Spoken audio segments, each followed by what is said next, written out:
वो तीनों अशख़ास एक बैठक में बैठे होते हैं, जिसका दरवाज़ा बाहर की तरफ खुलता है।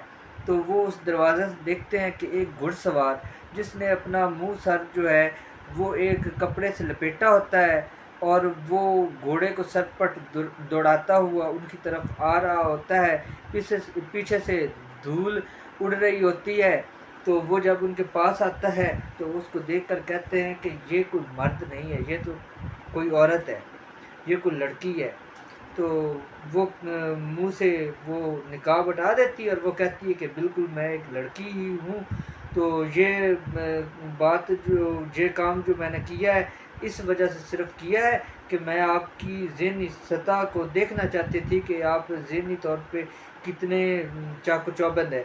तो वो कहते हैं तो हाँ भाई बताओ, अब ये तुमने क्या, ये हुलिया किस लिए बनाया है? तो वो कहती है कि मैं आप लोगों का फ़ैसला करूँगी। वो मुस्कुराते हैं, वो कहते हैं कि ना तो बादशाह से फ़ैसला हुआ, ना वज़ीर से हुआ, और काज़ी का भी पता नहीं है कि काज़ी किधर गया है, तो तुम कैसे फ़ैसला करोगी?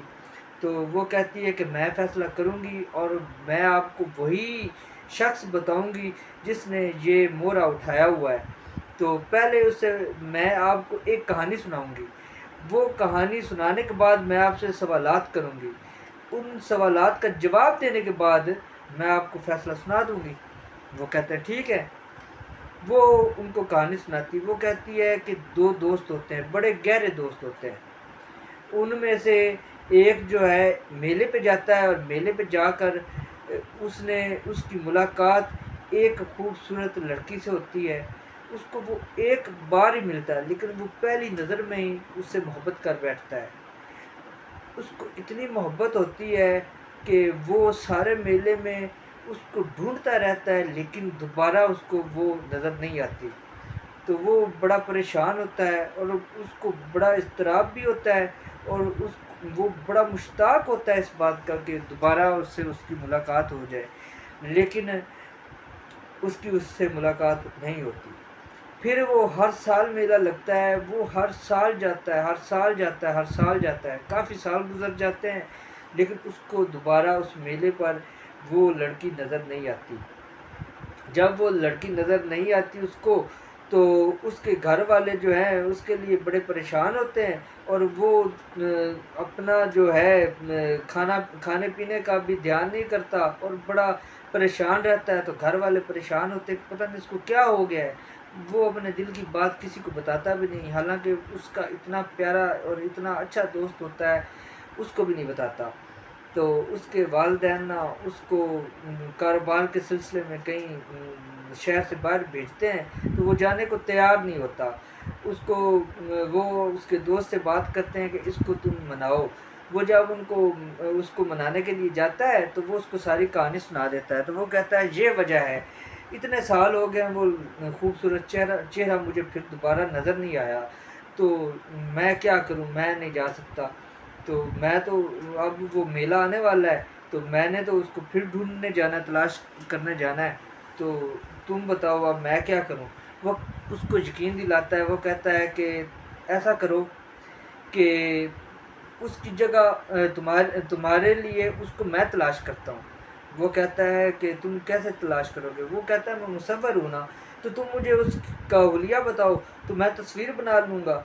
तो तस्वीर बनाने के बाद मुझे पता चल जाएगा। तुम जाओ अपना काम करो, अपना काम संभालो, इस टेंशन को मुझे दे दो, मैं तुम्हारे लिए वो उस लड़की को तलाश करूँगा। वो कहता है अच्छा ठीक है।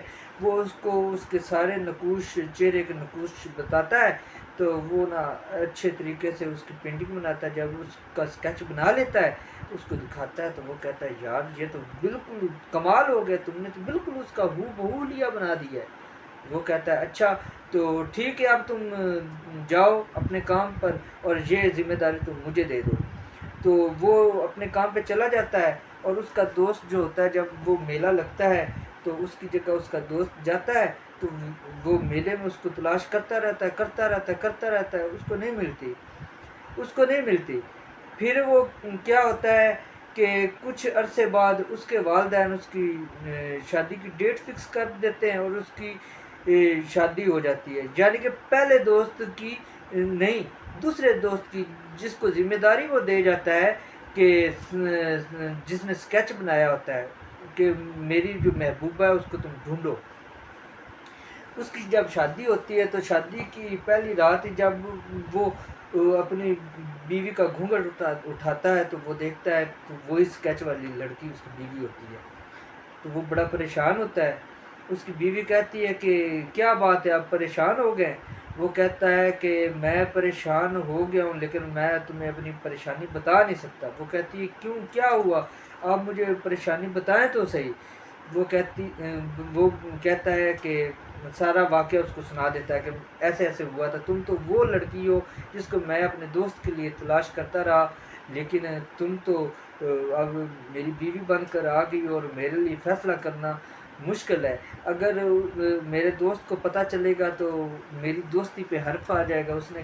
वो कहेगा कि इसने मेरी मोहब्बत को इसने खुद अपनी बीवी बना ली है। तो वो मेरी बात पर कोई यकीन भी नहीं करेगा कि ये कुदरती तौर पे हो गया है, अल्लाह को मंजूर ही यही था। वो कहती है अच्छा तो अब आप क्या करना चाहते हैं? तो वो कहता है कि मैं अब करना ये चाहता हूँ कि मैं तुम्हें छोड़ दूँगा और तुम उससे निकाह कर लो। तो वो कहती है, बड़ी फर्माबरदार होती है, अच्छी और समझदार लड़की होती है। वो कहती है तो क्या आप अपने दोस्त के लिए अपनी बीवी को, अब मैं तो आपकी बीवी बन गई हूँ, तो क्या आप अपनी दोस्ती को कुर्बान नहीं करेंगे और अपनी बीवी को उसको दे देंगे? वो कहता है कि दोस्ती मेरे लिए बहुत अजीज़ है। मेरे ये ना हो कि अगर मेरे दोस्त को पता चलेगा कि तुम मेरी बीवी हो तो हमारी दोस्ती पे हर्फ आ जाएगा और लोग किसी की दोस्ती पर कतई यकीन नहीं करेंगे। तो मैंने तो यही फ़ैसला किया है, अब तुम बताओ क्या करना है? चलो अगर तुम तैयार हो तो मैं तुम्हें उसके पास छोड़ आता हूँ। वो कहती है नहीं, अगर इतना ही वो शख्स मुझसे प्यार करता है तो आप मुझे उसका पता बता दें, मैं खुद ही उसके पास चली जाऊँगी। मैं खुद ही उसको ढूँढती ढूँढती उसके पास चली जाऊँगी। वो कहता है कि नहीं, ऐसे तो नहीं होता। वो कहती नहीं, जब मैंने उसी के पास जाना है तो और उसी के साथ रिश्ता बनाना है तो आपको मेरे साथ जाने की क्या ज़रूरत है? आप मुझे बस उसका पता बता दें। वो उसको पता बता देता है। जब वो ज़्यादा इसरार करती है तो पता लेकर वो चली जाती है। जब वो उसको एक घोड़ा देता है, वो घोड़े पे जाती है तो रास्ते में उसको चोर मिलते हैं, डकैत मिलते हैं। डकैत जो होते हैं उसको रोक लेते हैं। उनका सरदार जो है वो उसको कहता है उसके सारे जो ज़ेवर है वो दुल्हन जिस तरीके से बनी होती है उसी तरीके से ही वो जाती है और वो सारे ज़ेवर उससे लेने लगते हैं। तो वो उस सरदार से कहती है कि आप मुझसे एक मामला कर लें, अगर आप मुझे इस रात जाने दें तो मैं इससे ज़्यादा दुगना आपको ज़ेवर ला के दूँगी, तो आप मेरे साथ मामला करें। तो वो मुस्कुराता है, वो कहता है ये क्या हो कि अगर मैं तुम्हें जाने दूँगा तो ये तो बात ना कभी सुनी और ना कभी हुई कि ऐसे मैं तुम्हें जाने दूँ और तुम वापस आ जाओ, ये हो नहीं सकता। वो कहती मेरा तुम्हारे साथ वादा है, तुम आज़मा के देख लो। तो वो जो है सरदार वो कहता है कि चलो आज आज पहली दफ़ा किसी को आज़मा के देखते हैं। वो कहता है इसको जाने दो, वो जाने देता है। जब वो उस के दोस्त जो जो उसके खामन का दोस्त होता है उसके घर में जाती है तो वो दरवाज़ा खटखटाती है और वो आगे से दरवाज़ा खोलता है और जब उसको देखता है तो वो हैरान हो जाता है। वो दुल्हन बनी हुई उसकी मोहब्बत उसके सामने होती है। तो वो पहले तो गश खाकर गिरने लगता है, लेकिन फिर वो जल्दी संभल जाता है और उससे पूछता है कि तुम यहाँ किस लिए आई हो और कैसे आई हो, क्या वजह है? तो वो उसको सारी स्टोरी सुना देती कि मेरे खामद के साथ ये वाक़या हुआ है और उसने मुझे तुम्हारे पास भेजा है। वो चाहता है कि मैं जो हूँ तुमसे निकाह कर लूँ और वो मुझे तलाक देगा, मैं तुम्हारे निकाह में आ जाऊँगी और इस तरीके से दोस्ती पे हर्फ भी नहीं आएगा। तो वो सोचता है, वो कहता है मेरा दोस्त इतना अच्छा और इतना वफ़ादार है कि वो अपनी बीवी को अपने वादे पर जो है वो अपनी बीवी को फ़ौक़ियत नहीं देता और अपने वादे को, अहद को, दोस्ती को फ़ौक़ियत देता है। तो मैं ऐसा दोस्त क्यों खो दूँ? तो वो कहता है, उसके सर पे प्यार देता है और उसको दुपट्टा देता है और उसको कहता है कि आज से तुम मेरी बहन हो। पहले जो भी था पहले जो भी था, लेकिन अब से तुम मेरी बहन हो और तुम मेरी सगी बहनों की तरह हो। मैंने अपनी बहन के लिए जेवर बनवाया था, मेरी बहन जो है वो फौत हो गई थी, तो वो जेवर मैं तुम्हें ला के देता हूँ। वो ला के उसे देता है और उसे कहता है कि चलो मैं तुम्हें छोड़ रहा हूँ। वो कहती नहीं, जिस जिस तरीके से मैं खुद अकेली आई थी उसी तरीके से मैं खुद अकेली चली भी जाऊँगी। उसके इसरार पर भी वो नहीं मानती। तो वो जैसे वापस जाती है तो वो चोरों का सरदार और चोर वगैरह डकैत जो थे वो उधर ही खड़े होते हैं। तो वो जब जाती तो उनको अपना जेवर उतार के देती, वो भी देती है। वो जब देखते हैं कि ये तो वाकई वो वापस आ गई है, जब वापस आई है और वो हमें जेवर भी दे रही, इतनी वादे की पाबंद है, तो वो जो उनका सरदार होता है वो उसके सर पे प्यार देता है। वो कहता है तुम इतनी अच्छी हो, मैंने तो आज तक इतनी अच्छी और वादे की पाबंद लड़की देखी नहीं। तुम वापस भी जब चली गई थी तुम वापस ना आती तो हमने क्या कर लेना था। तो तुम अपने वादे की पाबंद और तुमने इतना जेवर भी ला कर हमें दिया है, तो मेरा तो हक बनता है कि मैं तुम्हें अपनी बेटी बना लूँ। वो उसको उसके सर पे प्यार देता है और उसको कहता है कि आज से तुम मेरी बेटी हो और मैं भी गुनाहों से तौबा कर लूँगा, क्योंकि तुम इतनी अच्छी हो, तुम्हें अल्लाह ताला की तरफ से मेरी हिदायत के लिए भेजा गया है, तो मैं आज से गुनाहों से तौबा करता हूँ। पूरा जो काफ़िला होता है सारा ही वो गुनाहों से तौबा कर लेता है और चोरी को छोड़ देता है।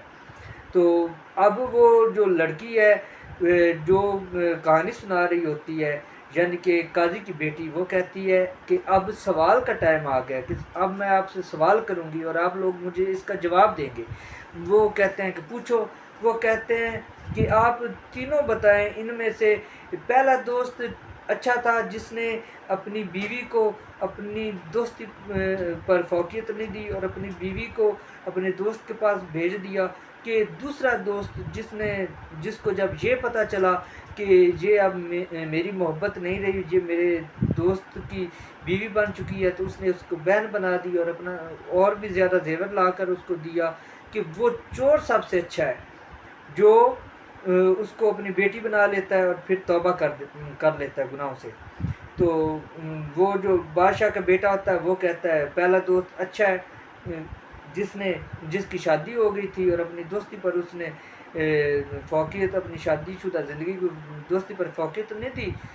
तो जो होता है वज़ीरज़ादा, वो कहता है नहीं नहीं, वो दूसरा दोस्त अच्छा है जिसके पास उसकी मोहब्बत चली गई थी, लेकिन जब उसको पता चला कि ये मेरे दोस्त की मनकूबा बन चुकी है, मेरे दोस्त की बीवी है, तो उसको बहन बना लेता है। और वो कहता है कि जो पिछली बातें थी मैं वो भूल जाऊंगा, और उसको और भी जेवर ला कर देता है।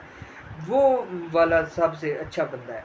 लेकिन जो वज़ीर का बेटा होता है ना, वो कहता है वज़ीर का नहीं, काजी का बेटा होता है, वो कहता है तो सबसे अच्छा तो चोर है जिसने उसको बेटी बना ली और गुनाह से तौबा कर ली है। वो कहती है कि मैं अब फैसला करने लगी हूँ, मुझे पता चल गया कि चोर कौन है। तो वो कहते हैं कि बताओ चोर कौन है। वो कहता है काजी का बेटा चोर है, मेरा भाई चोर है।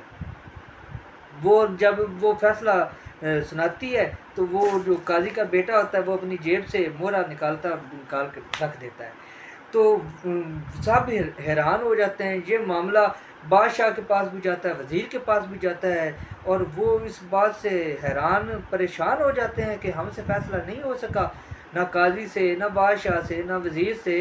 तो ये एक नौ उम्र लड़की ने ये फ़ैसला कर दिया है और इस मामले को हल कर दिया है। तो वो कहते हैं कि बताओ अब तुमको कैसे पता चला। उसने कहा कि जब मैंने इनको सवाल इनसे किए ना, तो जो शख्स चोर था उसको चोर सबसे अच्छा लगा, क्योंकि जो बंदा जैसा होता है ना उसको वैसे ही लोग अच्छे लगते हैं।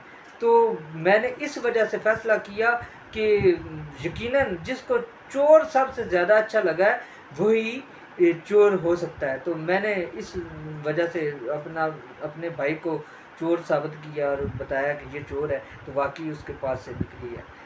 तो जनाब, आपको आज की कहानी कैसी लगी है? अगर आपको ये कहानी पसंद आई है तो मेरी वीडियो को लाइक ज़रूर करें और चैनल को सब्सक्राइब भी कर दें। तो पहले तो मैंने अपनी वीडियोस में कभी ऐसा नहीं कहा कि कभी आप मेरी वीडियो को लाइक करें या चैनल को सब्सक्राइब करें। ये आपकी अपनी स्वाबदीद है। अगर आप समझते हैं कि इस चैनल को सब्सक्राइब करना चाहिए तो आप कर दें, और वीडियो को लाइक भी करना चाहें तो कर दें अगर अच्छी है तो। ठीक है, तो मिलते हैं फिर किसी नई अच्छी सी कहानी के साथ। तो आज से आपको आज के लिए आपसे इजाज़त चाहता हूँ। अल्लाह हाफ़िज़।